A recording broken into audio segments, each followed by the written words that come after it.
Adam here with Brooksaw Antiques. Today we have this 1962 Olympia SM7 vintage portable typewriter. I'm going to show you how to use the functions and make sure they all work. Made in Western Germany and considered one of the best typewriters of all time, along with the other SM models from Olympia, also known as the Mercedes-Benz of typewriters. Up top is the adjustable paper guide. This helps you guide the page in straight. I'm going to line that up with the edge of the platen, which is the main roller that feeds the paper.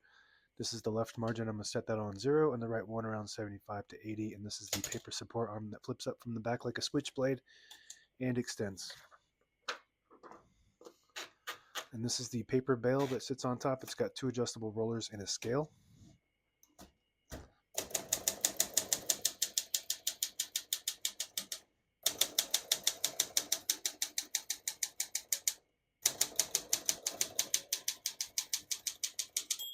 Once you hear the bell, you're at the end of the margin. Hit this line space, get you back to the beginning, and skips 1, 1.5, or 2 spaces.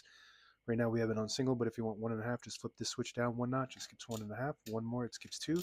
We're going to keep that on single for now and finish typing. As you can see, all the keys type nice and none of them skip or stick. I'll type a sentence in red on the next line and switch from black to red. There's a switch on the right side here. Flip that down to the red indicator. It prints the bottom portion of the ribbon, which is red. When you have it in the middle, it doesn't print any ink at all. It just leaves a stencil for copying purposes. When you have it up top on the blue indicator, it prints the top portion of the ribbon, which is black. We're going to move that down for red.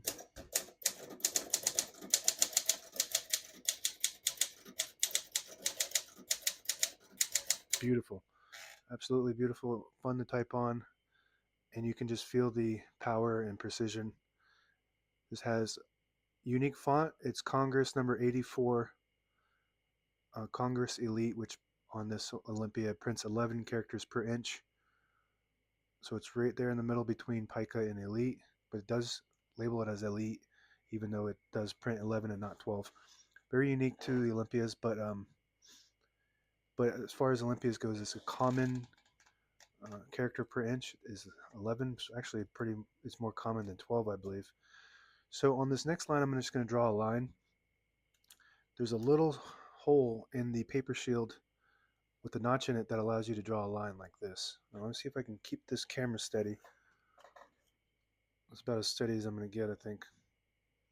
So you put the pen in that notch there, and then you hold the carriage release and just move the carriage, and it draws a straight line like that. And if you get good at it, which I'm not, then it looks really straight and professional. Better than using the underscore. The underscore on most typewriters doesn't look good. You can see the segments. So if you have, even if you don't have an Olympia, some other typewriters have that same exact function with the hole in the paper guide or in the paper shield so that you can draw lines. This is the paper release. Flip it forward, it releases the rollers underneath the platen, allowing you to pull the page out easy or load thicker paper like carbon copy or cardstock. Make sure you flip that back before you load the next page or else it won't load correctly. That is your paper support arm. I'm just going to flip that down. Shift on each side and the shift lock on the left. To clear that, just hit the shift button again. MR stands for margin release. When you get to the end of the margin, there's a mechanism that blocks you from printing. Hit that MR button. It does allow you to go all the way to the end. Very good. We put the color back on black as a default. Backspace on the right side, very smooth. Tab on the right. This has a keyboard tab set, just like the SM9.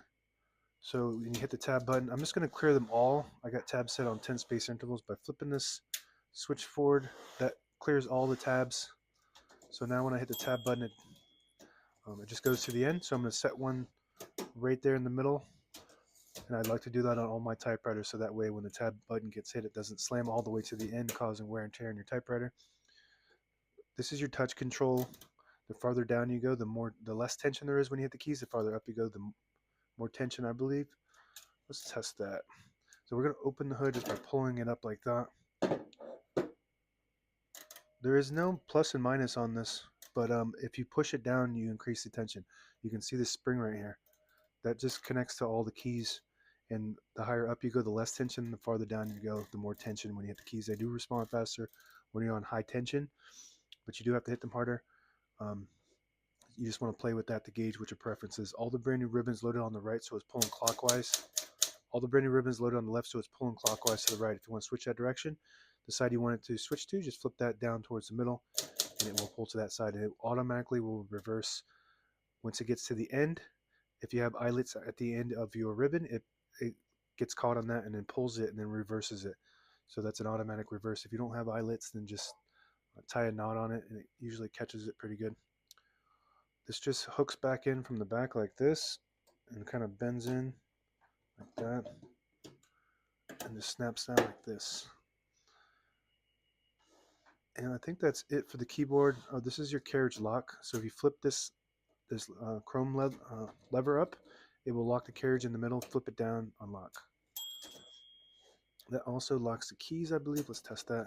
Yeah, it locks the keys and the shift on this one. Okay, on the right side of the carriage, you got carriage release. Very smooth. This button here, if you push in, it disables the spacing so you can get to an exact spot on the page. You let it go, you get the clicks. Each one of those clicks is a half a space. And this is your paper support arm that flips up. That's the button that you have to press to flip that up. Carriage release on the left side as well. Very fancy, very nice. And also you could pull this knob out to disable the spacing. Let it go, you get the clicks. And the third way to do it is if you flip the line space selector all the way back, disables the spacing. Flip it forward, you get the clicks. And that's it. Now available on eBay or Etsy. Search Brooksaw Antiques.